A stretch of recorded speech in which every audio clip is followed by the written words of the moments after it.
लोग जो आज पढ़ेंगे 1 साल बाद वापस फिर पढ़ेंगे, लेकिन आज बेस्ड पढ़ेंगे मोल कंसेप्ट पर डिपेंडेबल होके, और जब 12th क्लास में जाएंगे और 12th में जब पढ़ेंगे तो फिर पढ़ेंगे सॉल्यूशंस बेस पर। तो अभी फिलहाल हम लोगों को मोल कंसेप्ट से रिलेटेड जो नेक्स्ट टॉपिक आता है कंसंट्रेशन। मेथड ऑफ कंसंट्रेशन को समझने के लिए सबसे पहले हम लोगों को सॉल्यूशन को समझना है।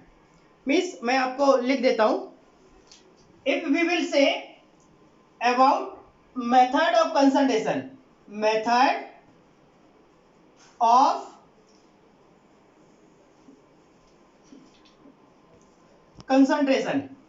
तो मेथड ऑफ कंसंट्रेशन को समझने के लिए अब हम लोगों को सबसे पहले सॉल्यूशन चैप्टर के बारे में समझना होगा। मीन्स सॉल्यूशन क्या होता है ये समझ लो। मैं लिखूंगा बाद में, पहले आपको सॉल्यूशंस के सारे पॉइंट्स अच्छे से समझा देता हूं। सॉल्यूशन क्या होता है सुनो। सॉल्यूशन दो या दो से ज्यादा कंपोनेंट्स का कॉम्बिनेशन है। मीन्स मान लेते हैं अगर हमने 1 गिलास पानी लिया और उस 1 गिलास पानी में सॉल्ट को मिक्स किया, तो जब हम लोग सॉल्ट को मिक्स करेंगे तो उसमें क्या होगा, after some time salt dissolve हो गया होगा। जब सॉल्ट डिसॉल्व हो जाएगा तो क्या वो अलग अलग दिखाई देगा? वो अलग अलग दिखाई नहीं देगा। तो जब वो अलग अलग दिखाई नहीं दे रहा है, इट मीन्स वो उसमें कंप्लीटली डिसॉल्व हो गया। और अगर कंप्लीटली डिसॉल्व हो गया और डिसॉल्व होने के बाद कंपोनेंट अलग अलग दिखाई नहीं दे रहे हैं, उस केस में हम उसको बोलते हैं homogeneous solution. Means solution is a homogeneous. Solution आपका क्या है? एक होमोजीनियस है। अब यही बात हम लोग एक ऐसा कंपोनेंट मिक्स करते हैं जो मिक्स नहीं होगा। जैसे आप लोगों ने देखा होगा पानी में अगर हम लोग टेल्कम पाउडर डाल दें, जो हम लोग फेस को लगाते हैं, अगर पानी में टेल्कम पाउडर डाल दें तो फिर वो डिसॉल्व नहीं होता है। अगर आपने ऐसा करके देखा है तो अच्छी बात है, और अगर नहीं देखा तो डाल के देख लेना। पानी में टेल्कम पाउडर डिसॉल्व नहीं होता, पानी में टर्मरिक हल्दी भी डिसॉल्व नहीं होती, पानी में स्टार्च भी डिसॉल्व नहीं होता। मीन्स ये ऐसे कंपोनेंट हैं जो डेली बेसिस पर हम लोग अपनी किचन में यूज करते हैं। टेल्कम पाउडर हालांकि किचन में यूज तो नहीं करते, लेकिन अपने घर में यूज करते हैं। तो अगर हम इनका प्रैक्टिकल देखें, इतना हम लोगों ने कभी ध्यान नहीं दिया। जब सब्जी बनती है तुम लोगों ने देखा होगा हल्दी डाली जाती है, लेकिन वो हल्दी डिसॉल्व नहीं होती। बाकी मटेरियल जो हम लोग डालते हैं, सपोज आलू की सब्जी बनाई तो आलू जो हम लोगों ने डाले, हल्दी उस आलू के ऊपर एडजॉर्ब हो जाता है, तो हमें वो दिखाई नहीं देता। बट अगर हम लोग परफेक्टली वाटर की बात करें तो वो डिसॉल्व नहीं होता। मींस ऐसे सब्सटेंस जो डिसॉल्व हो रहे होते हैं, किसमें? सॉल्वेंट में। तो जो कंपोनेंट डिसॉल्व होते हैं और डिसॉल्व होने के बाद वो अलग अलग दिखाई ना दें,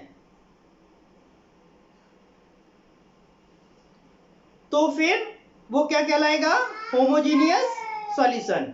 मींस सॉल्यूशन इज आपको बताया हमें मेथड ऑफ कंसंट्रेशन पढ़ना है। तो मेथड ऑफ कंसंट्रेशन को समझने के लिए हम लोगों को सॉल्यूशंस को जानना बहुत जरूरी है। बेसिकली मेथड ऑफ कंसंट्रेशन में जब हम लोग कंसंट्रेशन फैक्टर्स को यूज करते हैं, कैलकुलेट करते हैं, तो वहां पर दो बातें हमें बताई जाती हैं। एक तो मोल्स, एक सॉल्यूट। मोल्स ऑफ सॉल्यूट की बात की जाती है, मोल्स ऑफ सॉल्वेंट की बात की जाती है, वॉल्यूम ऑफ सॉल्यूशंस की बात की जाती है, सॉल्यूट और सॉल्वेंट की बात की जाती है। तो मेथड ऑफ कंसंट्रेशन को पढ़ने के पहले हमें जो बेसिक पॉइंट है, जो बेसिक चीजें हैं, वो क्लियर होना बहुत जरूरी है। तो जैसा कि अभी हमने आपको बताया सॉल्यूशंस को पढ़ना है। सॉल्यूशंस क्या होता है? सॉल्यूशंस दो और दो से ज्यादा कंपोनेंट्स का कॉम्बिनेशन है, बट कॉम्बिनेशंस के बाद वो कंपोनेंट अलग अलग दिखाई ना दें। अगर वो अलग अलग दिखाई देते हैं तो फिर वो सॉल्यूशन नहीं हो सकता। जैसे मैं भी क्लियर करता हूं। मान लेते हैं हमने 1 गिलास पानी लिया और उस 1 गिलास पानी में हमने ऑयल डाल दिया। क्या डाल दिया? ऑयल। तो पानी में जब हम लोग ऑयल डालेंगे तो क्या वो हमें अलग अलग दिखाई देगा? या मिक्स हो जाएगा? विपुल, मिक्स दिखाई दे जाएगा? मिक्स आई मीन हमें एक साथ दिखाई देगा या फिर ऑयल अलग दिखाई देगा, वाटर अलग दिखाई देगा? हाँ, राज ने बताया। आप लोग भी ऐसे मैसेज कर सकते हैं, फटाफट इंटरेक्शन रहता है, थोड़ा सा मोटिवेशन भी रहता है और मजा भी आता है पढ़ाने में। हाँ, अलग अलग रहेगा, अलग अलग रहेगा, ठीक है। तो अलग अलग रहने का मतलब है वो उसमें डिसॉल्व नहीं हो रहा है। अगर डिसॉल्व नहीं हो रहा है, इट मींस वो आपका सॉल्यूशन नहीं है, वो आपका होमोजीनियस सॉल्यूशन नहीं है। In a simple language we can say that when two more substance are combined and form a single phase mixture is called solution. Solution is also called homogeneous. In another language we can show that solution is a homogeneous mixture in which two or more components are combined. एक ऐसा mixture, एक ऐसा solution जिसमें दो या दो से ज्यादा कंपोनेंट्स आपस में मिक्स हो जाते हैं और मिक्स होने के बाद वो सिंगल लेयर बनाते हैं, अलग अलग लेयर ना बनाएं, तो उसको हम लोग बोलते हैं सॉल्यूशन। जैसे तुम एक बहुत अच्छा एग्जांपल है, सब देखा होगा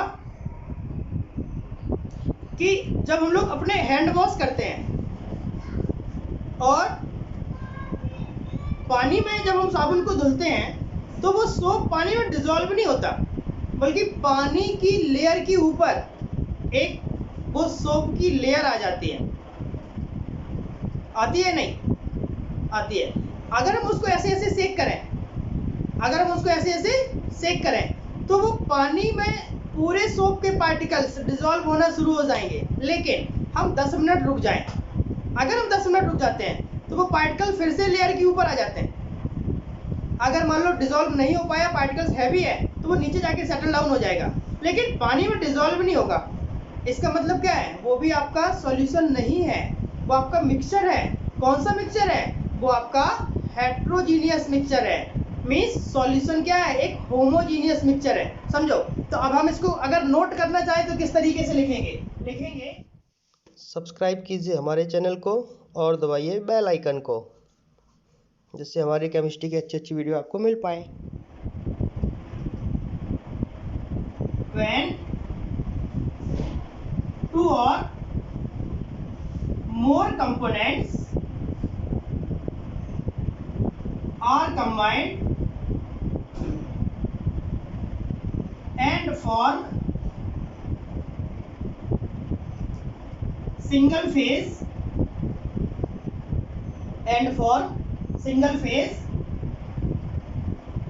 mixture is called solution. It is also called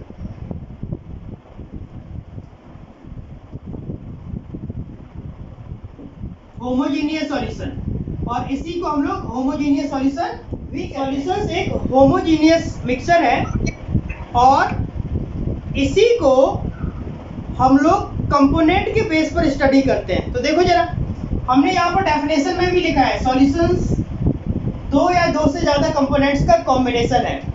तो ये कॉम्बिनेशन क्या है, कंपोनेंट क्या है, ये सारी बातें समझनी है। तो सॉल्यूशंस के दो कंपोनेंट हैं, एक होता है सॉल्यूट और एक होता है सॉल्वेंट।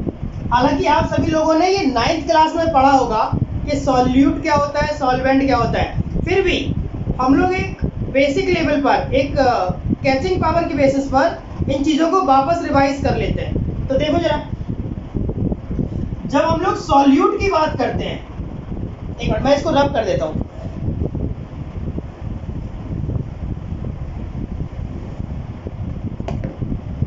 सॉल्यूशन जो है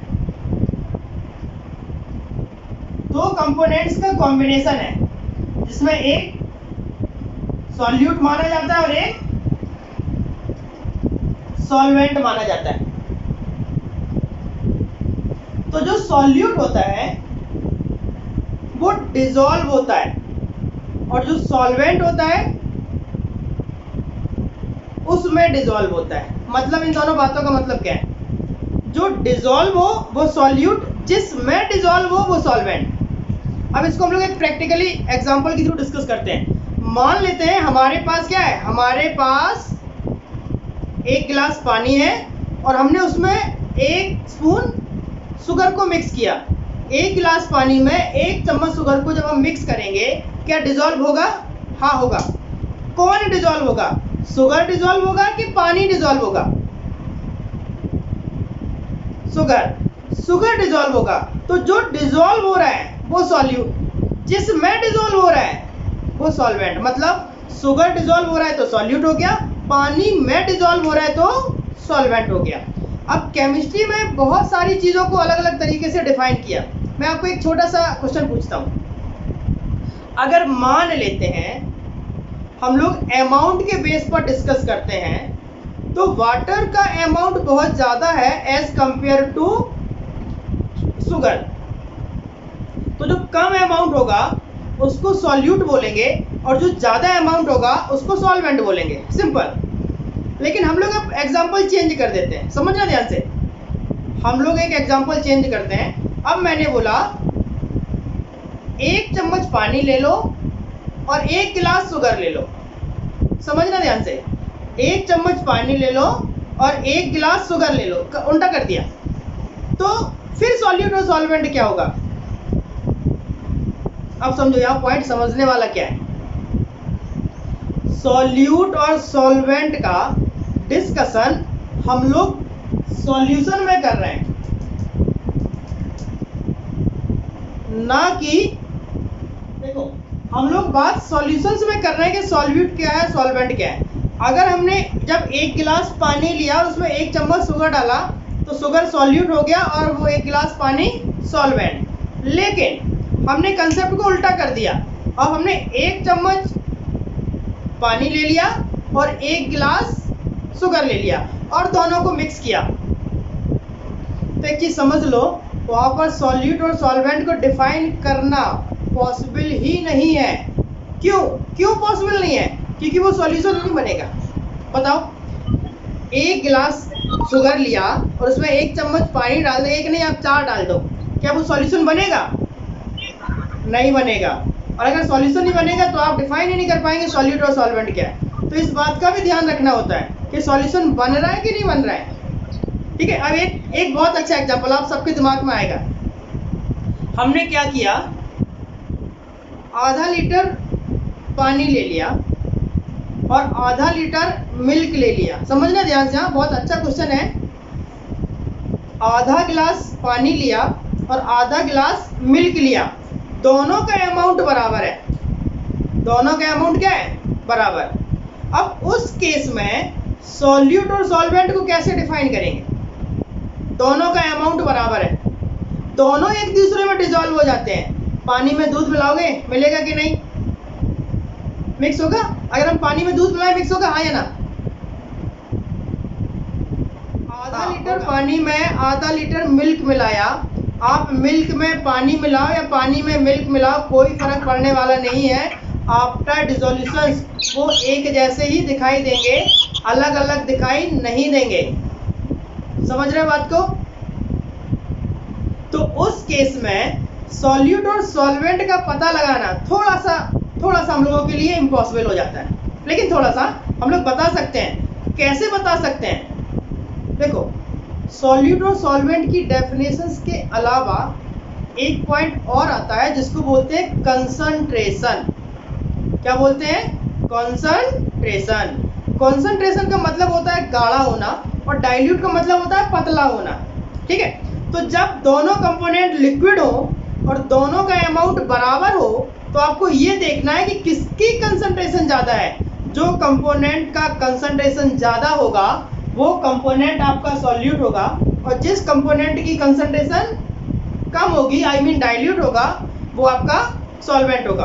अब हमने आपको बोला कि वाटर और मिल्क में दोनों की क्वांटिटी को एक साथ लेके मिक्स कर दिया जाए, कौन सा सॉल्यूट है कौन सा सॉल्वेंट है, उस बात का पता लगाने के लिए हमें दोनों की कंसंट्रेशन को चेक करना पड़ेगा।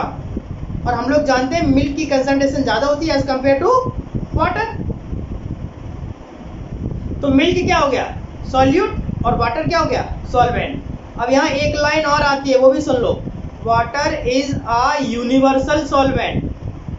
मोस्टली नेचर में जितनी भी चीज़ें हैं, कंपेयर अगर किया जाए तो ज़्यादातर चीज़ें वाटर में वाटर में डिजॉल्व हो जाती हैं, मिक्स हो जाती हैं, इसीलिए उसको बोलते हैं water is a universal solvent. ठीक है, तो ये बात हम लोग जरा साइड में रखते हैं और कंसंट्रेशन की बात करते हैं। तो अभी हमने आपको क्या बोला, जिसकी कंसंट्रेशन ज़्यादा होगी वो सॉल्यूट और जिसका कंसंट्रेशन कम होगा वो सॉल्वेंट।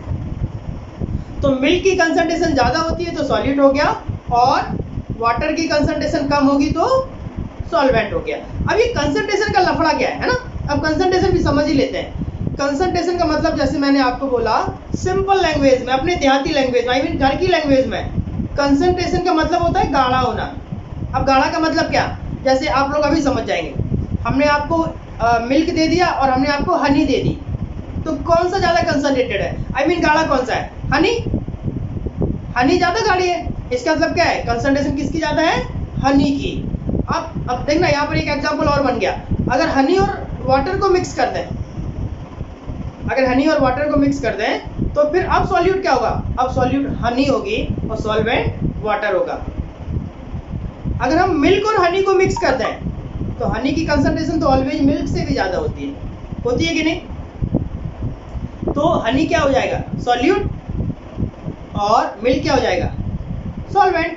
सिंपल, क्लियर हो रहा है ना सारे पॉइंट। भी हमने आपको बस ये समझाया कि कंसंट्रेटेड पार्टिकल्स क्या होते हैं, डाइल्यूट पार्टिकल्स क्या होते हैं, सॉल्यूट क्या होता है, सॉल्वेंट क्या होता है, और सॉल्यूशन क्या होता है। तो होता क्या है, इन्हीं सारी चीज़ों को हम लोगों ने अपनी नेचुरल लाइफ में देखा है, इसीलिए हम लोग पता भी लगा पा रहे हैं कि कौन सा सॉल्यूट होगा, कौन सा सॉल्वेंट होगा।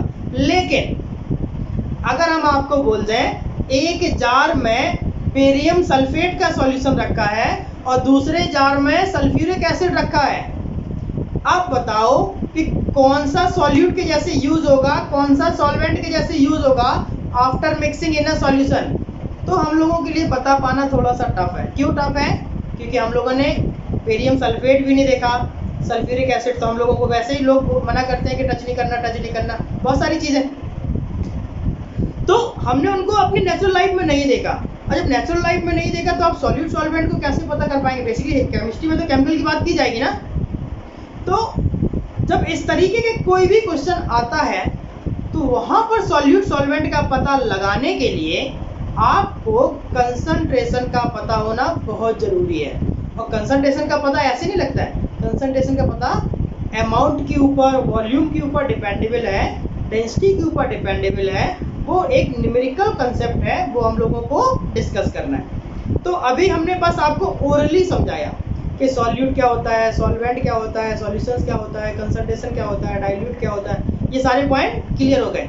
अब ये हमने अभी आपको बस दिमाग में फिट करने के लिए ये सारी बातें की। अभी हम लोग जरा इसको बारी बारी और अच्छे से एक्सप्लेन करते हैं वाया बोर्ड। देखो, बोर्ड और मार्केट के द्वारा हम लोग इनको समझने की और अच्छे से कोशिश करते हैं। तो अभी हमने जैसा कि आपको बताया सॉल्यूशंस के दो कंपोनेंट हैं, सॉल्यूट और सॉल्वेंट। हम लोग ऐसे भी लिख सकते हैं कि अगर सॉल्यूट और सॉल्वेंट को ऐड कर दिया जाए तो सॉल्यूशंस बन जाता है। अब सॉल्यूट क्या होता है, सबसे पहला किसी भी सॉल्यूशन में present minimum amount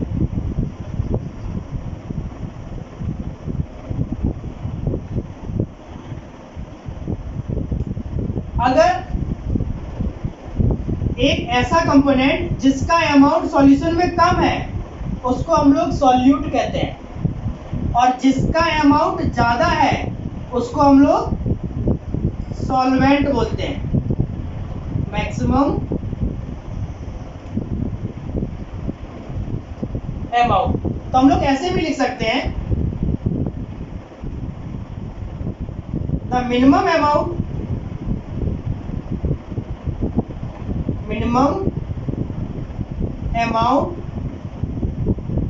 present of a component in a solution is called solute। क्या लिखा गया, the minimum amount present of a component in a solution, एक ऐसा सॉल्यूशन जिसमें कंपोनेंट का अमाउंट, जिस कंपोनेंट का अमाउंट सबसे कम हो उसको हम लोग सॉल्यूट बोलते हैं। जबकि अगर हम लोग इसके सॉल्वेंट की बात करते हैं तो हम लोग किस तरीके से लिख पाएंगे, the maximum amount present, the maximum amount present of a component in a solution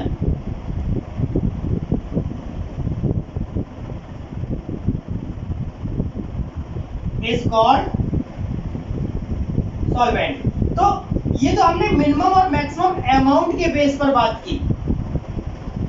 हमने अभी आपको सिर्फ अमाउंट के बेस पर बताया कि सॉल्यूट क्या होगा और सॉल्वेंट क्या होगा। इसी को दूसरे फॉर्म में भी हम लोग लिख सकते हैं। कैसे लिखेंगे, the component which is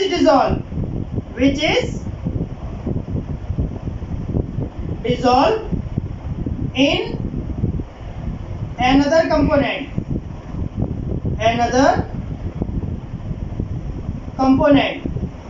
is called solute. क्या बोला गया, एक ऐसा कंपोनेंट जो दूसरे कंपोनेंट में डिसॉल्व हो जाता है। The component which is dissolve in another component, एक ऐसा कंपोनेंट जो दूसरे कंपोनेंट में डिसॉल्व हो जाए उसको हम लोग क्या बोलेंगे, सॉल्यूट। ये किसमें बात चल रही है, एक सॉल्यूशन में। जबकि अगर हम सॉल्वेंट की बात करें, सॉल्वेंट में अगर किसी सॉल्यूशन में बात करते हैं ना, सॉल्यूशन क्या लिखेंगे, the component in which another component is dissolved, another component is dissolved is called solvent।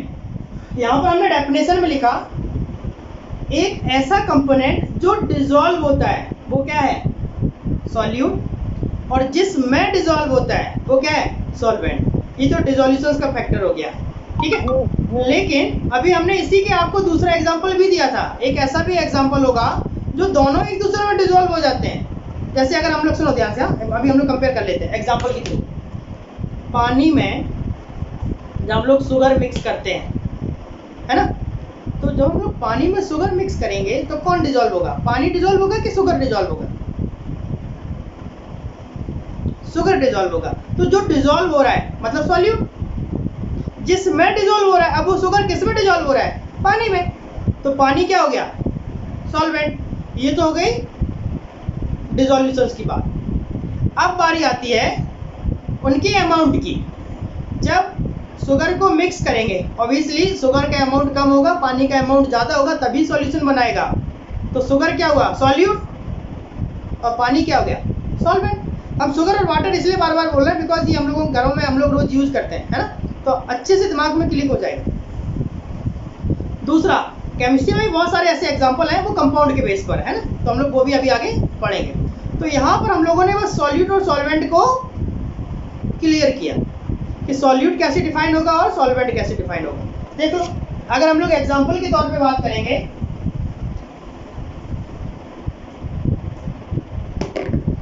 अगर हम लोग एग्जांपल की बात करते हैं तो मान लेते हैं हमने शुगर को वाटर के साथ ऐड किया तो आपका बनेगा शुगर सॉल्यूशन।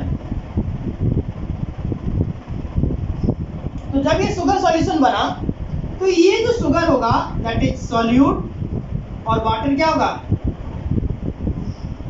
सॉल्वेंट। अगर हम दूसरा एग्जांपल ले लें, मान लेते हैं हमने दूसरा एग्जांपल लिया, सॉल्ट को वाटर के साथ ऐड किया तो अब क्या बनेगा, सॉल्टी सॉल्यूशन। तो सॉल्ट क्या होगा, सॉल्यूट, और वाटर क्या होगा, सॉल्वेंट। तीसरा एग्जांपल, मान लेते हैं हमने हनी ले लिया और हनी को मिल्क के साथ ऐड कर दिया, ठीक है, तो आपका स्वीट सॉल्यूशन बनेगा। तो यहां पर जो हनी है वो क्या है, सॉल्यूट, और मिल्क क्या है, सॉल्वेंट। ठीक है बेटा, क्लियर हो गया ना सारे पॉइंट। अब हमने एक एग्जांपल और लेना है, देखना ध्यान से। हमने एक एग्जांपल लिया, इसमें मिल्क ले लिया और वाटर ले लिया और फिर आपका सॉल्यूशन बना दिया, और दोनों का अमाउंट यहाँ पर भी हम लोग 1 लीटर ले लेते हैं और यहाँ पर भी हम लोग 1 लीटर ले लेते हैं। दोनों का अमाउंट बराबर है। ठीक है, दोनों का अमाउंट कैसा है, बराबर है, और दोनों एक दूसरे में डिसॉल्व हो जाते हैं। जब दोनों एक दूसरे में डिसॉल्व हो जाएंगे तो सॉल्यूट और सॉल्वेंट का पता लगाना थोड़ा सा मुश्किल हो जाता है, और इसी अमाउंट की वजह से, इसी तरीके की प्रॉब्लम्स की वजह से एक कंसेप्ट आया और उसका नाम रखा गया मेथड ऑफ कंसंट्रेशन। मींस हम लोगों को अब मेथड ऑफ कंसंट्रेशन पर डिस्कस करें। इसी बात को समझने के लिए अब हमारे पास टॉपिक आता है मेथड ऑफ कंसंट्रेशन। तो ये मेथड ऑफ कंसंट्रेशन होता क्या है, मींस हमें ये पता लगाना है कि किसके पार्टिकल्स की कंसंट्रेशन ज्यादा होगी और किसके की कम। जो ज्यादा कंसंट्रेटेड होगा वो सॉल्यूट और जो कम कंसंट्रेटेड होगा वो सॉल्वेंट। इसी बेस पर सॉल्यूशंस को हम लोग ऑब्जर्व कर पाएंगे, और डिफरेंट प्रोसेस में कंसंट्रेशंस को पता लगाने के लिए मेथड भी अलग अलग आए। तो सॉल्यूशंस तो बहुत तरीके के होते हैं, है ना, तो उनमें कंपोनेंट्स को हम लोग कैसे पता करेंगे कि कौन सा कंपोनेंट कितना प्रेजेंट है, उनका अमाउंट कितना है, इन सारी बातों को ऑब्जर्व करने के लिए बहुत सारे मेथड हैं। तो देखो मेथड कौन से वो समझ लो। इसमें सबसे पहले आपका आता है मेथड ऑफ कंसंट्रेशन में मास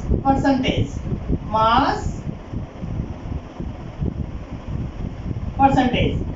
दूसरा हमारे पास आता है वॉल्यूम परसेंटेज। तीसरा हमारे पास आता है मास वॉल्यूम परसेंटेज।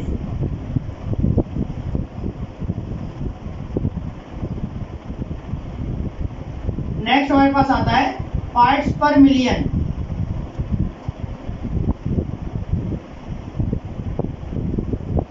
नेक्स्ट हमारे पास आता है मोलैरिटी।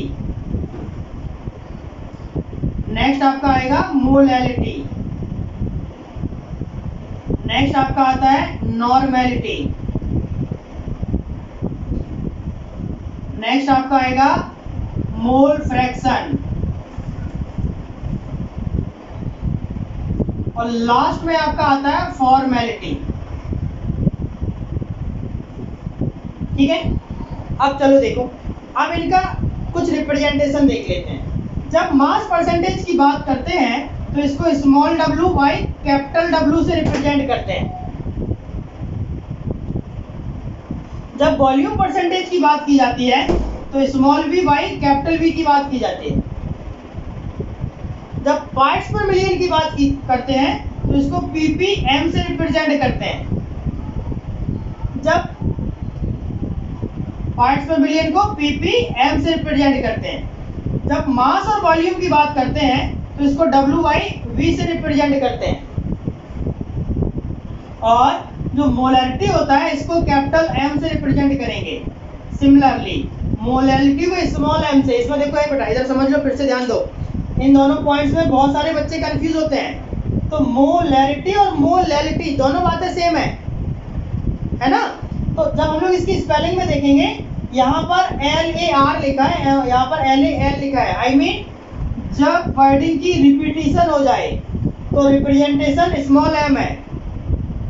जब वर्डिंग रिपीट ना हो तो कैपिटल M। ये ट्रिक है याद रखने की। अगर याद नॉर्मल में रहता है कोई बड़ी बात नहीं, इसको याद रखना। अगर रहता है तो अच्छी बात है, और नहीं रहता तो मैंने आपको इसका एक लॉजिक बता दिया। तो मोलैरिटी को कैपिटल M से रिप्रेजेंट करते हैं, मोलैलिटी को स्मॉल m से रिप्रेजेंट करते हैं। हाँ बेटा लिखा ना, मास वॉल्यूम परसेंटेज को w बाई v। अभी किसी बच्चे ने टेक्स्ट किया तो ये मैंने यहाँ लिखा ना, मास वॉल्यूम परसेंटेज को w बाई v से रिप्रेजेंट करते हैं। ओके, चलो बारी आती है आगे की। मोलैरिटी को कैपिटल M से रिप्रेजेंट करते हैं, मोलैलिटी को स्मॉल m से रिप्रेजेंट करते हैं। अब है नॉर्मेलिटी। नॉर्मेलिटी को कैपिटल N से रिप्रेजेंट करते हैं। कैपिटल कैपिटल जो मोलैलिटी राज मोलैलिटी को कैपिटल एम से, मोलैलिटी को स्मॉल एम से और नॉर्मेलिटी को कैपिटल एन से। सिर्फ मोलैलिटी में स्मॉल एन रहता है, बाकी इन सब में कैपिटल वर्ड रहता है। अब मोल फ्रैक्शन की बात करते हैं। मोल फ्रैक्शंस का जो रिप्रेजेंटेशन है उसको काई बोलते हैं, काई ऐसे होता है। समझ लो जरा इसके बारे में। ये दिखने में तो एक्स है, देखो जरा ध्यान से, ये एक्स है।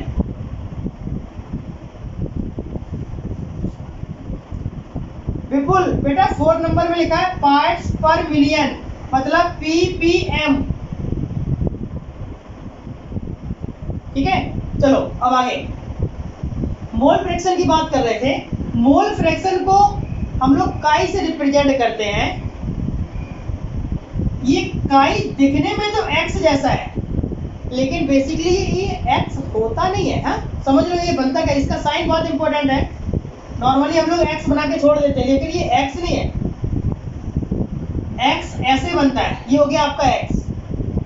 लेकिन जब काई की बात की जाएगी तो फिर ये इसका ये वाला साइड, दोनों साइड से ऐसे राउंड रहता है, ये ऐसे, ये केस है, दैट इज काई। ठीक है, ये पढ़ने में काई पढ़ा जाता है। बहुत से लोग एक्स भी कहते हैं, बट समझ लो वो मोल फ्रैक्शन है। कहो कुछ भी, रिप्रेजेंटेशन उसका रियल ऐसा रहता है। ठीक है, और अगर स्पेलिंग पूछी जाए तो CHI लिखते हैं।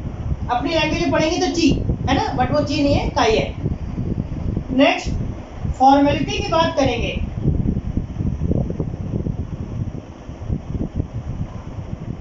ओके, फॉर्मेलिटी की बात करेंगे तो कैपिटल एफ। फॉर्मेलिटी की बात करेंगे तो कैपिटल एफ। तो हमने यहाँ बताया मास परसेंटेज को small w by capital W से रिप्रेजेंट करते हैं। वॉल्यूम परसेंटेज को small v by capital V से रिप्रेजेंट करते हैं। मास वॉल्यूम को W बाई V से रिप्रेजेंट करते हैं। पार्ट्स पर मिलियन को ppm से रिप्रेजेंट करते हैं। ऐसे और भी होते हैं, पार्ट्स पर बिलियन, पार्ट्स पर ट्रिलियन, है ना।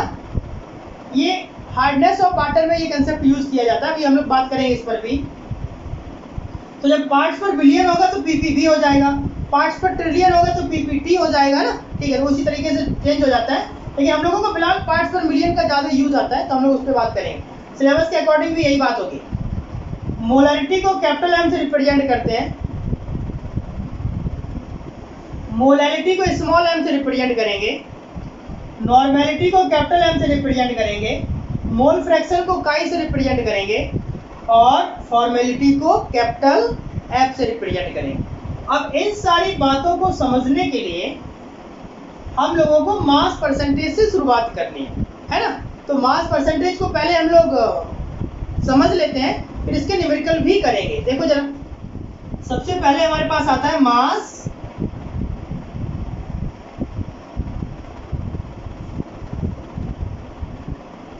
परसेंटेज। तो मास परसेंटेज को small w by capital W से रिप्रेजेंट करते हैं। मास परसेंटेज क्या होता है? मास परसेंटेज का मतलब है कि अगर हम एक सॉल्यूशन ले लें जिसमें उसका 100 ग्राम मास फिक्स रखते हैं, 100 ग्राम मास में, समझना ध्यान से, 100 ग्राम मास ऑफ सॉल्यूशन में कितना आप सॉल्यूट डिसॉल्व कर पा रहे हैं, आई मीन आप कितना सॉल्यूट डिसॉल्व कर रहे हैं, उसको बोलेंगे mass percentage. Means the mass of substance present in 100 gram solution, 100 gram solution में कितना मास प्रेजेंट है उसको हम लोग बोलेंगे मास परसेंटेज। तो देखो लिख लेंगे, तो अगर हम लोग इसको नोट करते हैं तो लिखेंगे the mass of substance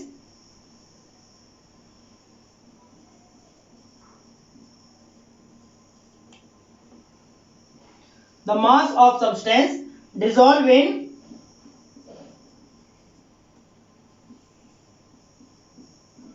100 gram solution is called mass percentage। और मास परसेंटेज को small w by capital W से रिप्रेजेंट करते हैं। तो अगर हम लोग मास परसेंटेज की बात करेंगे तो मास परसेंटेज इक्वल क्या फॉर्मूला आएगा, mass of substance upon total mass किसका, सॉल्यूशन का, इनटू 100। तो इस फॉर्मूले से हम लोग कोई भी क्वेश्चन सॉल्व कर सकते हैं। तो मास परसेंटेज इक्वल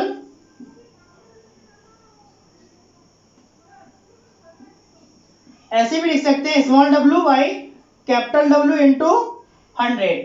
इस फॉर्मूले से हम लोग कंपाउंड्स में सॉल्यूशन में प्रेजेंट कंपाउंड का परसेंटेज निकाल सकते हैं।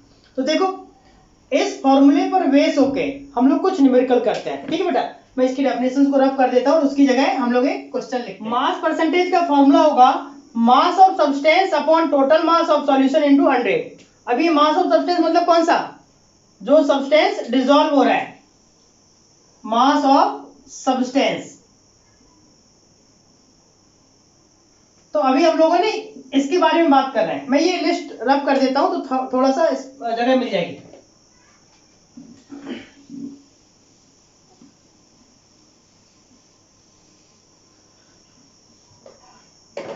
चलो देखो, हम लोग लिख रहे थे न्यूमेरिकल में 12 ग्राम Na2CO3 डिसॉल्व इन, ऐसे लिख देते हैं 140 ग्राम ऑफ सॉल्यूशन। समझना ध्यान से, 12 ग्राम Na2CO3 dissolve in 140 gram of solution. Find the percentage of Na2CO3, ऐसे लिखा है। तो जब हम लोग क्वेश्चन को सॉल्व करेंगे तो डिसॉल्व कौन हो रहा है, Na2CO3, मतलब स्मॉल w कितना हो गया 12 ग्राम, टोटल सॉल्यूशन कितना है 140, आई मीन कैपिटल W कितना हो गया 140 ग्राम। तो परसेंटेज ऑफ Na2CO3 निकालना है। तो हम लोग जानते हैं, वी नो दैट, फॉर्मूला जब अप्लाई करेंगे तो percentage of Na2CO3 equal weight of Na2CO3 upon total mass of solution into 100। तो स्मॉल w कितना है 12 ग्राम और मास ऑफ सॉल्यूशन कितना है 140 इंटू 100। फाइनली 0 से 0 cancel, you can write 120 over 14, 2 6 जा 12 और 2 7 जा 14, मतलब 60/7 मीन्स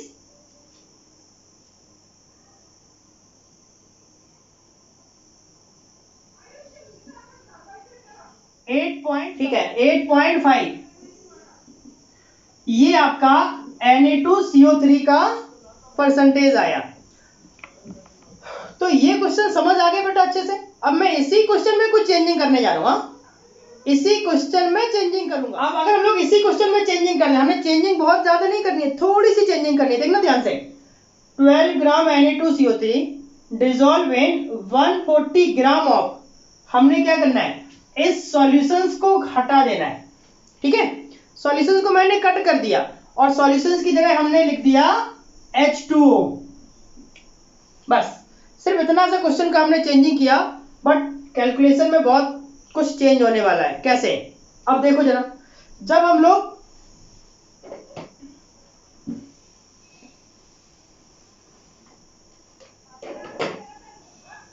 सॉल्यूशन की बजाय H2O लिखेंगे, देन कैसे कैलकुलेट करेंगे, डिसॉल्व कौन हो रहा है Na2CO3, मतलब स्मॉल w तो 12 ग्राम है, किस में डिसॉल्व हो रहा है H2O में, और कितना H2O है 140 ग्राम। इसका मतलब है जो कम है वो सॉल्यूट हो गया और जिसमें डिसॉल्व हो रहा है वो आपका सॉल्वेंट हो गया। तो हम लोग लिख देंगे mass of solvent, mass of solvent equal to 140 gram. Mass of solvent दिया है 140, मास ऑफ सॉल्यूट दिया है 12 ग्राम। तो जब हम लोग परसेंटेज निकालेंगे तो percentage of Na2CO3 equal to क्या फॉर्मूला बनता है, small w by capital W into 100, मतलब मास ऑफ सॉल्यूट और मास ऑफ सॉल्यूशन। और हम लोग जानते हैं सॉल्यूशन इक्वल टू क्या होता है, सॉल्यूट प्लस सॉल्वेंट, तो सॉल्यूट कितना था 12, सॉल्वेंट कितना था 140, कैलकुलेट करेंगे 152। इट मींस अब ये जो वैल्यू है ये किसकी है, ये सॉल्यूशन के मास की है।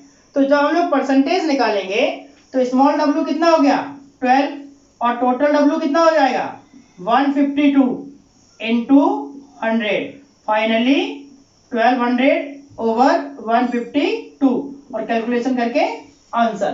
तो एक चीज समझ लो मैं क्या बताने जा रहा हूं, सिर्फ एक छोटा सा वर्ड चेंज करने पर 7.49, ठीक है 7.49 लिख दिया मैंने। तो जब हम लोग यहां पर एक छोटा सा वर्ड चेंज कर देते हैं तो कैलकुलेशन में बहुत कुछ चेंजिंग हो गई है। तो आपको एक्चुअली करना क्या है, फिर से समझ लो, मैंने कल भी ये बात समझाई थी। जब भी हम लोग केमिस्ट्री में किसी भी न्यूमेरिकल पोर्शंस को स्टडी करते हैं तो हमें स्टेप वाइज जाना होता है, और अगर आप स्टेप वाइज जाएंगे तो बहुत ईजी है ना। लेकिन अगर स्टेप वाइज नहीं गए तो गड़बड़ हो जाता है। चलो, तो इस तरीके से हम लोग जब सॉल्यूशन था तब हम लोग डिवाइड बाई 140 हमने किया था, बट सॉल्यूशन को हटा के जब हमने H2O कर दिया, मतलब सॉल्यूट और सॉल्वेंट गिवन है, तो सॉल्यूशन का मास निकालना होगा, और सॉल्यूशन का मास निकालने के बाद आप इसमें क्या करेंगे, वैल्यू को पुट करके कैलकुलेट करेंगे। तो इस तरीके से क्वेश्चन आ सकते हैं। तो ये पॉइंट क्लियर होगा बेटा? पास करो। एक ऐसा क्वेश्चन मैं देने जा रहा हूं जिसमें कोई भी न्यूमेरिकल पॉइंट नहीं है, आई मीन कोई भी न्यूमेरिकल वैल्यू ही नहीं है, सिर्फ ऐसे एक लाइन लिखी होगी, बट क्वेश्चंस में न्यूमेरिकल यूज होगा। कैसे होगा वो समझो। मान लेते हमने ऐसे लिखा, find the percentage of each element in glucose. Glucose में हर एक एलिमेंट का परसेंटेज फाइंड करो, ऐसा पूछा गया। ठीक है, क्वेश्चन तो कुछ भी हो सकता है। तो अब कैसे सॉल्व करना है, अगर इस तरीके का कभी भी कोई भी क्वेश्चन आ जाता है तो आपको दो बातों का प्रायोरिटी रखना है। क्या प्रायोरिटी? एक तो आपको एटॉमिक मास लर्न हो जाना चाहिए, अगर याद है तो अच्छी बात है, याद नहीं है तो कर लो। कहाँ तक कर लो? 1 से 30 तक। अगर आपके पास बुक है तो अच्छी बात है, और नहीं है तो हमें बताओ, मैं यहाँ पर सारे लिख दूंगा 1 to 30, सिंबल, एटॉमिक नंबर और एटॉमिक मास, इतनी बातें आपको याद होनी चाहिए। क्या लिखा है? Find the percentage of each element in glucose. तो ग्लूकोज का फॉर्मूला क्या होगा? ग्लूकोज का फॉर्मूला होगा C6H12O6। सबसे पहले क्वेश्चन के अकॉर्डिंग हर एक एलिमेंट का परसेंटेज निकालना है, मतलब percentage of carbon, percentage of hydrogen और परसेंटेज ऑफ ऑक्सीजन। ये 3 बातें निकालना आपको क्वेश्चन में बोला गया है। करना क्या है? कुछ नहीं करना है। देखो जरा ध्यान से, परसेंटेज ऑफ कार्बन की अगर हम बात करेंगे तो क्या फॉर्मूला बनेगा? Mass of carbon upon total mass into 100, ये फॉर्मूला है। तो मास ऑफ कार्बन कितना, ये भी समझो, मास ऑफ कार्बन कितना उस कंपाउंड में है जितना। कंपाउंड में कितना है? C6 है ना, वो हम अभी कैलकुलेट करके बताएंगे। बट फॉर्मूला आपका क्या बन जाएगा? Mass of carbon in glucose means C6H12O6 divide by total mass into 100, ये फॉर्मूला बना। सबसे पहले इसका मॉलिक्यूलर मास निकाल दो।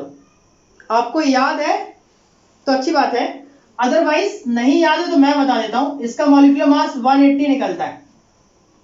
ठीक है, निकालेंगे कैसे? सेम, कार्बन के 6 एटम प्रेजेंट है तो 6 इंटू कार्बन प्लस हाइड्रोजन के 12 है तो 12 into mass of hydrogen plus 6 into oxygen, तो 6 इंटू कार्बन का 12 प्लस 12 इंटू हाइड्रोजन का 1 प्लस 6 इंटू ऑक्सीजन का 16। आप सबको कैलकुलेट करोगे तो आएगा कंपाउंड 180। बहुत ही कॉमन है, जैसे glucose, urea, NaOH, Na2CO3, sugar C12H22O11, CH3COOH। कुछ कंपाउंड इतने कॉमन है कि वो अक्सर क्वेश्चंस में आते हैं। तो उनका मॉलिक्यूलर मास निकालने में टाइम वेस्ट ना हो, इसलिए आप लोग जब कई बार उनको निकालेंगे तो अपने आप आपको याद हो जाएगा, तो हम लोग डायरेक्टली भी यूज कर सकते हैं बिना निकाले। ठीक है, तो चलो देखो, तो हमने क्या लिखा, mass of carbon in C6H12O6। Glucose में कार्बन का मास कितना है, इतना है, इतना मतलब 6 कार्बन है और एक कार्बन का 12 है, और डिवाइड बाई टोटल ग्लूकोज का कितना है 180 into 100, बस हो गया। अभी मेरे को एक बच्चे ने आंसर बताया, जब आप कैलकुलेट करेंगे तो 40% आ जाएगा। तो C6H12O6 में कार्बन आपका 40% आया। सेम केस जब हम लोग परसेंटेज ऑफ हाइड्रोजन की बात करेंगे तो फिर से क्या होगा, mass of hydrogen in glucose. तो ग्लूकोज में हाइड्रोजन का कितना मास है 12 into 1, तो हमने लिख दिया 12 into 1 अपॉन टोटल मास कितना हो जाएगा 180 into 100। अब आप इसको सॉल्व कर लो, कितना आएगा 6 समथिंग कुछ आना चाहिए। ठीक है, 6 समथिंग कुछ परसेंटेज आएगा। तो बहुत इजी है कैलकुलेट करके निकाल। हाइड्रोजन का परसेंटेज कैलकुलेट किया तो अप्रॉक्स 6.6 आया, तो ये दोनों इजीली कैलकुलेट हो गए। अब जब ऑक्सीजन की बात आएगी तो किस परसेंटेज ऑफ ऑक्सीजन निकालने के लिए आप ऐसा भी लिख सकते हो 100 minus percentage of carbon plus, इधर लिख लेता हूं, इधर लिख लेता हूं, percentage of oxygen equal 100 minus percentage of carbon plus percentage of hydrogen. तो 100 माइनस कार्बन का कितना है 40 प्लस 6.6, फाइनली 100 माइनस 46.6, सॉल्व करोगे तो 53.4% आएगा। तो ये आपका परसेंटेज किसका आ गया, ऑक्सीजन का। ठीक है, तो इस तरीके से हम लोग मास परसेंटेज को बता सकते हैं और किसी भी पॉइंट्स पर डिस्कस कर सकते हैं। तो अब हम लोगों को सेकंड पॉइंट समझना है। हाँ, तो अब हम लोग इसको रब कर देते हैं।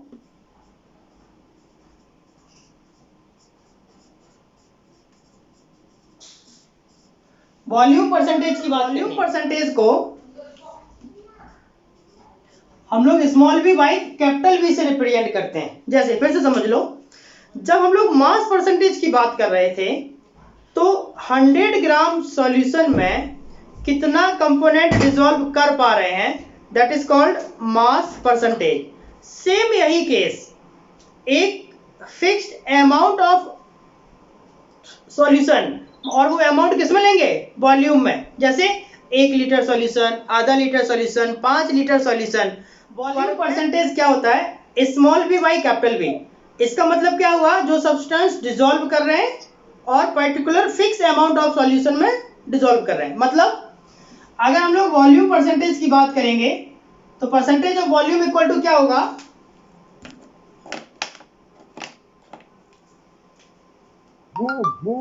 Volume of substance upon total volume into 100।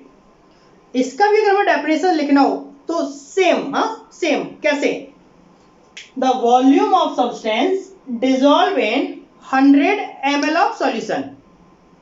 100 ml of solution में हम कितना वॉल्यूम ऑफ सब्सटेंस ऐड कर पा रहे हैं उसको बोलते हैं वॉल्यूम परसेंटेज। मास परसेंटेज के जैसा ही फॉर्मूला है, मास परसेंटेज की जैसे ही डेफिनेशन है, कोई चेंजिंग नहीं है। बस क्या करना है, मास परसेंटेज में जहां पर हम लोगों ने मास लिखा वहां वॉल्यूम लिख देना है, और जहां ग्राम लिखा वहां ml लिख देना है, बस हो गया, सिंपल। 100 ml वॉल्यूम में कितना सब्सटेंस डिसॉल्व कर पाएंगे, कितना सब्सटेंस डिसॉल्व किया जा रहा है, उसको क्या बोलेंगे, वॉल्यूम परसेंटेज। तो मान लेते हैं क्वेश्चन में कुछ इस तरीके से लिखा है, हमने लिख दिया 10 ml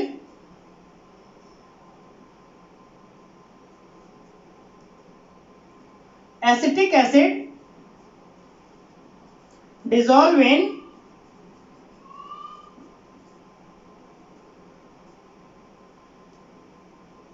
90 ml ऑफ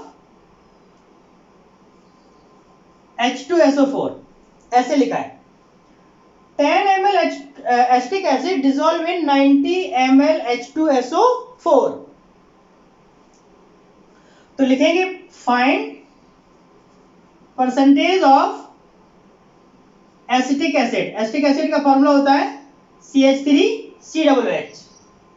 तो क्या होगा, जब हम लोग परसेंटेज निकालेंगे तो percentage of acetic acid equal, acetic acid कितना है 10 ml, डिवाइड कितने में हो रहा है 90 ml H2SO4 में। तो 90 ml H2SO4 है, मतलब वो सॉल्यूशन नहीं है। ये हो गया सॉल्यूट और ये हो गया सॉल्वेंट। तो सॉल्यूशन क्या होगा 10 + 90 × 100। बस सॉल्व कर लेंगे, आंसर आएगा 10%। बहुत ही इजी कैलकुलेशन थी। ये तो हमने कब, जब यहाँ पर H2SO4 लिया। अब समझना, इसी को चेंज कर देते हैं। मान लेते हैं H2SO4 को हटा दिया जाए और H2SO4 की जगह हम क्या लिखते हैं, H2SO4 की जगह हमने नोट कर दिया सॉल्यूशन। और जब H2SO4 की जगह सॉल्यूशन हो जाएगा तो फिर टोटल वॉल्यूम ऑफ सॉल्यूशन कितना हो गया 90 ml। तो उस केस में अब क्या होगा 10/90 × 100, फाइनली 100/9, तो फिर 11.11। तो ये आपका फाइनल आंसर आए। तो वॉल्यूम परसेंटेज का मतलब समझ गए, एक ही क्वेश्चन में मैंने 2 क्वेश्चंस को सॉल्व कर दिया। क्लियर हो गया पॉइंट बेटा? ठीक है, उमा क्लियर है बेटा आपको? संतोष, विपुल, सबको क्लियर है? साक्षी, गौतम, केशव, ओके। कहीं कोई डाउट्स तो नहीं बन रहा है? ओके ओके शिवांग, ओके बेटा, ठीक है। चलो, सब बच्चों का रिप्लाई आ गया, अच्छा लगा। तो अब हम लोगों को जो नेक्स्ट पॉइंट पढ़ना है, वो नेक्स्ट पॉइंट क्या है, mass volume percentage. Next point अब आपका आएगा मास वॉल्यूम परसेंटेज। अब ये मास वॉल्यूम परसेंटेज क्या है वो भी समझ लो। हम लोग जानते हैं मास को W से रिप्रेजेंट करते हैं और वॉल्यूम को V से। देखो, इसके पहले जो हम लोगों ने जो 3 रूल पढ़े उसमें क्या था, पहले वाले में था small w by capital W, दूसरे वाले में था small v by capital V, है ना। तो इसमें क्या है, इसका मतलब मास की बात चल रही है, इसका मतलब वॉल्यूम की बात चल रही है। लेकिन तीसरे कंसेप्ट में क्या आ गया, मास बाई V मतलब W बाई V। तो इन दोनों का कॉम्बिनेशन, मास वॉल्यूम की बात चल रही है। ठीक है, तो देखो जरा इसकी डेफिनेशन में कैसे लिखेंगे। इसकी डेफिनेशन में हम लोग लिखेंगे the mass of substance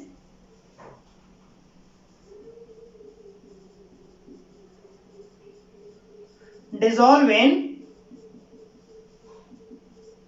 the mass of substance dissolve in 100 ml of solution is called mass volume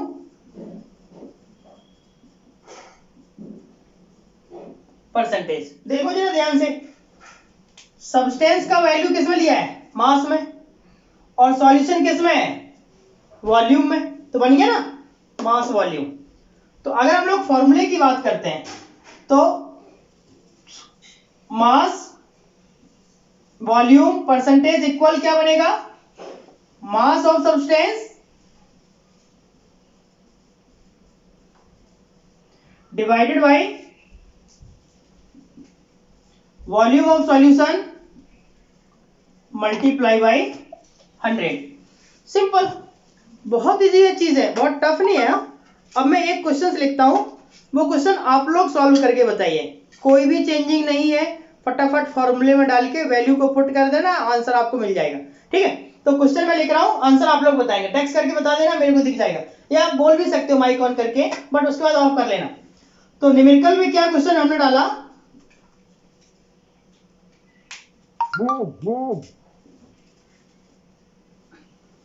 10 gram KOH dissolve in 46 ml H2CO3, find the percentage of KOH। बस हो गया, इतना सा क्वेश्चन सॉल्व करना है, करो जरा। परसेंटेज कितना आएगा, परसेंटेज इक्वल 10/46 इंटू 100, बस सॉल्व और आंसर। क्यों 21.79 आ रहा है। जिसने 10/56 किया 56 नहीं आएगा। हाँ नहीं ऐड नहीं करेंगे, समझो जरा। यहां पर ये ग्राम दिया है और ये वॉल्यूम दिया है, ये ग्राम है ये वॉल्यूम है, मींस ये पूरा वॉल्यूम दिया है किसका, H2CO3 का। अगर आप लोग H2CO3 से कंफ्यूज हो तो समझ लो, यहां पर ऐसे लिख दो 10 ग्राम, एक मिनट इधर समझ लो, 10 gram KOH dissolve in 46 ml solution, ऐसे लिख लेते हैं। चलो क्वेश्चन को चेंज कर दिया, क्या क्वेश्चन है, 10 gram KOH dissolve in 46 ml solution, find percentage of KOH। तो हम लोग 10/46 multiply by 100, finally we will receive 21.79। जो 56 कर रहे हैं प्लस कर रहे हैं वो ऐसा नहीं होगा, बिकॉज समझ लो यहां पर H2CO3 दिया था, H2CO3 का अगर डेंसिटी देते, समझना ध्यान से, अगर H2CO3 का डेंसिटी देते उस केस में हम उसको सॉल्वेंट के जैसे बिहेव करते और फिर डेंसिटी के बेस पर, वॉल्यूम के बेस पर मास निकालते, फिर उसको सॉल्वेंट के जैसे ट्रीट किया जाता और फिर उसको ऐड करते 10 को, बट ऐसा कहीं पर कुछ नहीं दिया है। तो 46 ml ही वो सॉल्यूशंस पूरा मान लेंगे। इसका मतलब ये हुआ 46 ml H2CO3 का सॉल्यूशन है जिसमें 10 ग्राम KOH प्रेजेंट है। इट मींस कंपोनेंट में जो दिया गया H2CO3 है और KOH है, दोनों मिला के सॉल्यूशन बना रहे हैं जिसका वॉल्यूम 46 था। तो आपको ऐड नहीं करना है बिकॉज यहाँ पर डेंसिटी गिवन नहीं है। अगर डेंसिटी गिवन होती तो आप लोग वो वैसा करते जैसा कि आप लोगों ने किया। फिलहाल इसका राइट, अगर आप लोग H2CO3 में कंफ्यूज है इसलिए मैंने सॉल्यूशन लिख दिया। हम लोग अभी वो पॉइंट भी पढ़ेंगे डेंसिटी से रिलेटेड, बट अभी हमने आपको डेंसिटी नहीं बताया इसलिए उसका भी कोई क्वेश्चन रिलेट नहीं किया। तो ये पॉइंट समझ गए आप लोग, क्लियर। अब हमारे पास एक क्वेश्चन और है और ये मोल का लास्ट क्वेश्चन हम लोग आज के लेक्चर में करेंगे। उसके बाद फिर मेथड ऑफ कंसंट्रेशन को डिस्कस करेंगे या एक दो डिफरेंट फॉर्मूले भी बताएंगे। चलो देखो, हमारे पास एक क्वेश्चन है, the vapour density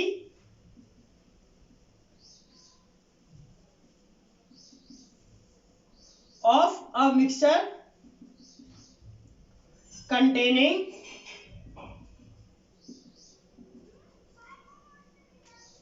NO2 and N2O, NO2 and N2O4 is 38.3 at 27 degree Celsius. Calculate the moles of NO2 and N2O4 in mixture.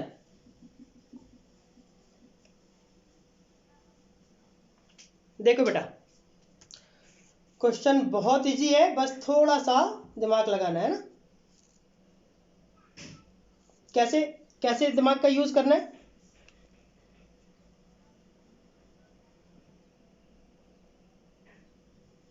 Okay कोशिश करता हूं।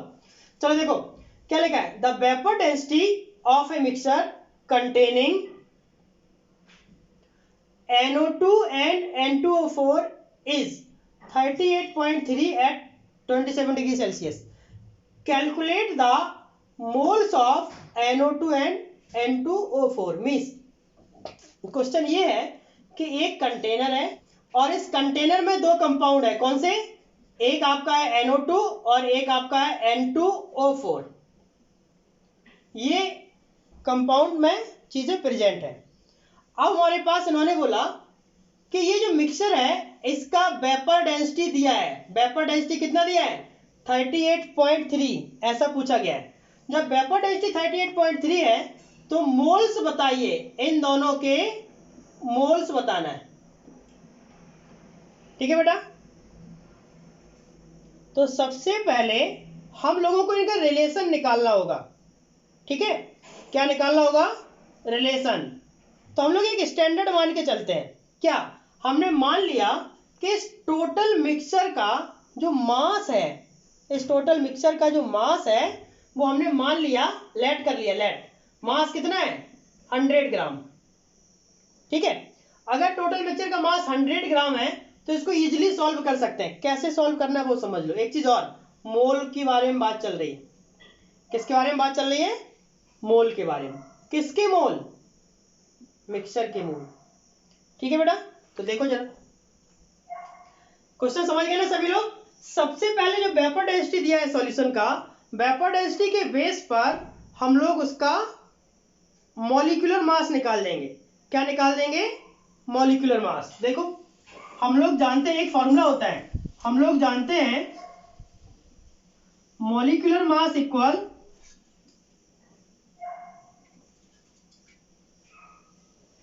Two into vapour density.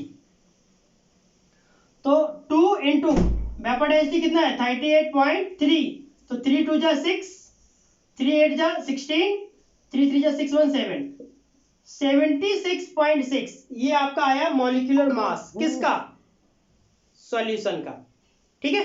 अब हम यहां पर मानते हैं, हमने मान लिया कि NO2 x है, x ग्राम है, तो N2O4 कितना होगा 100 माइनस एक्स होगा या नहीं? क्यों 100 माइनस एक्स होगा? क्योंकि इसका टोटल का मास दिया हुआ है। तो हम लोग क्या करेंगे, एक क्वेश्चन में ये बोला जाएगा कि अगर NO2 को N2O4 के साथ ऐड करेंगे तो फिर वो सॉल्यूशन बना देगा, ऐसा पूछा गया है। तो जब हम लोग इस तरीके के कोई भी क्वेश्चन सॉल्व करते हैं उसमें मोल्स आपस में बराबर होते हैं। इसका मतलब क्या है? Moles of NO2 plus moles of N2O4 equal two moles of solution. और हम लोग जानते हैं मोल इक्वल क्या होता है? Weight upon molecular mass. तो हम लोग इसमें वेट अपॉन मॉलिक्यूलर मास लगाएंगे। इसका वेट कितना है? x डिवाइडेड बाई NO2 का मॉलिक्यूलर मास। निकालो जरा, 14 प्लस 2 इंटू 16,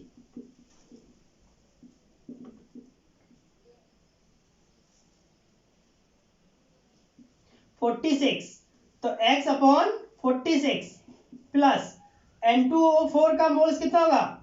वेट है 100 माइनस एक्स अपॉन कितना है 100 माइनस एक्स, और N2O4 का मॉलिक्यूलर मास 14 2 28 प्लस 64 92, इसका मॉलिक्यूलर मास आया 92 इक्वल टू, यहां मोल्स अपॉन मोल्स की जगह क्या हो जाएगा? Weight upon molecular mass. तो वेट कितना था 100 और मॉलिक्यूलर मास कितना था 76.6। इस पूरे कैलकुलेशन को सॉल्व करके हम लोगों को x का वैल्यू निकालना है। तो देखो जरा कैसे निकालेंगे। इन दोनों का हम लोगों ने एलसीएम ले लिया, 46 2 जा 92 होता है, मतलब एलसीएम 92 आएगा, और यहां पर आ जाएगा 2x प्लस यहां पर आ जाएगा 100 minus X equal to 100 upon 76.6। 92 को यहां लेके जाएंगे, 2x में से x जाएगा, तो x plus 100 equal to 100 into 92 upon 76.6। 100 को वहां लेके गए तो x इक्वल टू क्या बनेगा 100 into 92 upon 76.6 minus 100।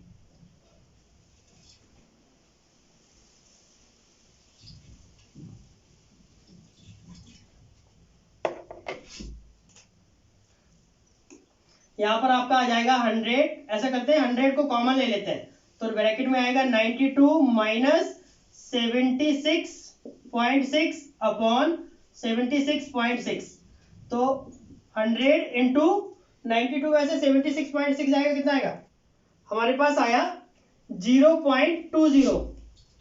Means x का वैल्यू कितना आ गया? x का वैल्यू आपका यहाँ पर 20 आया, ये आया बेटा। अगर x का वैल्यू 20 आया तो इसका मतलब क्या हुआ? वेट ऑफ NO2 कितना हो गया 20, और वेट ऑफ N2O4 कितना हो जाएगा 100 माइनस एक्स मतलब 80। हम लोग उसके मोल्स निकाल सकते हैं। अब हम लोग डिस्कस करेंगे पार्ट्स पर मिलियन।